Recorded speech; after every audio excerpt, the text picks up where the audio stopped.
So I am with Amy Gallagher in Westminster, London. She is running to be hopefully the next mayor of London, and the party she's with is the SDP, the Social Democratic Party.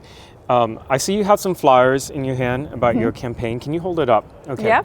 So it has your name and then the slogan, Stand Up to Woke. Yep. So your critics will probably say that that slogan is provocative in a city like London, given that for many years now there has been an institutionalized culture of woke politics, and yet you picked it as your campaign slogan. So first of all, why and what do you mean by it?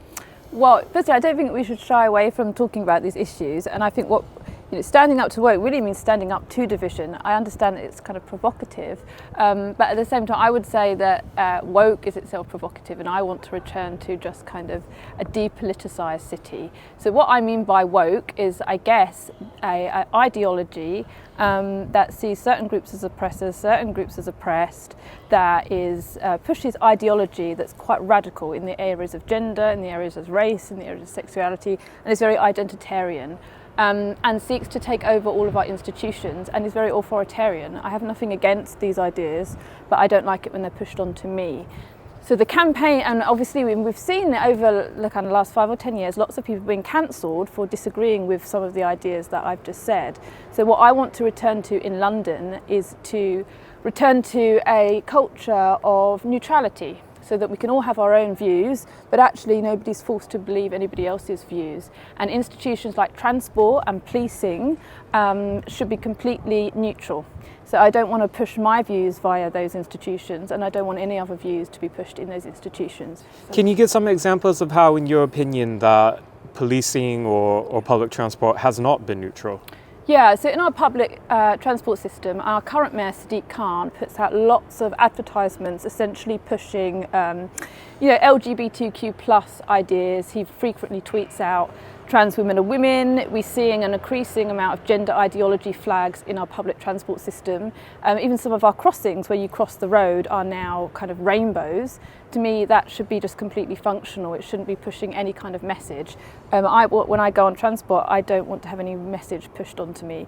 And Sadiq Khan, also recently, he's even named some train lines after kind of political causes and movements. And I think it causes upset when people have to then engage with politics when they're on transport, and they don't really want to do that. And then in the policing as well, what we have seen more recently is a real two-tier policing in London, where the police are being seen to promote certain protests. So we see in Black Lives Matter protests, they take the knee. In Pride flags, they wave the rainbow flag. And then they're extremely harsh and unfair in their policing of other protests, like COVID lockdowns, or more recently pro-Israel protests. People really feel that some of the hate that they're seeing being expressed, with very extremist ideas being expressed on pro-Palestinian marches, are not being policed by the police. We saw recently, actually really shocking, a man who was just wearing a yarmulke, who was walking past a pro-Palestinian march, was told by the police that they might arrest him for looking Jewish. So we have a police force that don't really understand the law, because they're saying the idea that you can arrest someone for looking Jewish is just extreme, and it's not in keeping with the law. But we also have a police force who are just promoting and helping one group of people and not the other.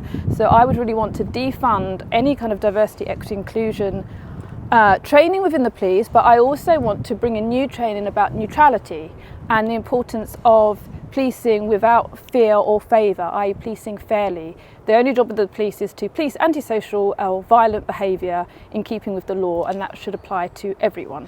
Speaking of the health service, I first heard of you a few years ago because of ongoing civil litigation that you have against NHS.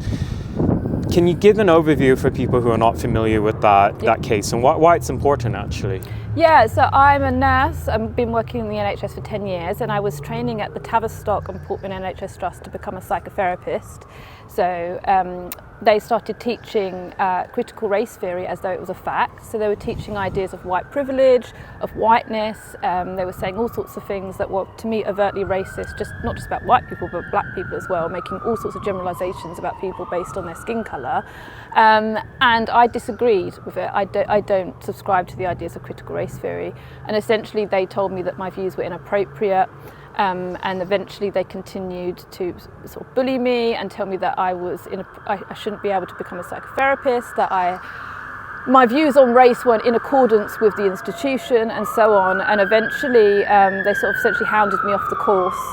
So I'm fighting for a case against the NHS, discrimination and victimisation, and this discrimination claim is on the basis of race and philosophical belief. So it's my philosophical belief that we shouldn't judge anybody by the colour of their skin, and I'm also claiming that they've discriminated me based on my race because they've repeatedly told me to interrogate my whiteness. And yeah, it's an ongoing case and it's very long. It's going to be in the county court, so there will be a trial at some point, but I'm kind of in the midst of it at the moment. But it's very important because these ideas have really infected our National Health Service, and you know, I think that a legal case could really set a precedent for pushing back. How can people find out about your campaign? What website? Yeah, so if you look at the SDP, if I just hold this up, so my manifesto for London is on the SDP website /Amy, so sdp.org.uk/Amy. Just Google Amy SDP and you'll find my manifesto. I'm on Twitter at @StandUpToWoke. I'm also crowdfunding for my legal case at GoFundMe /StandUpToWoke.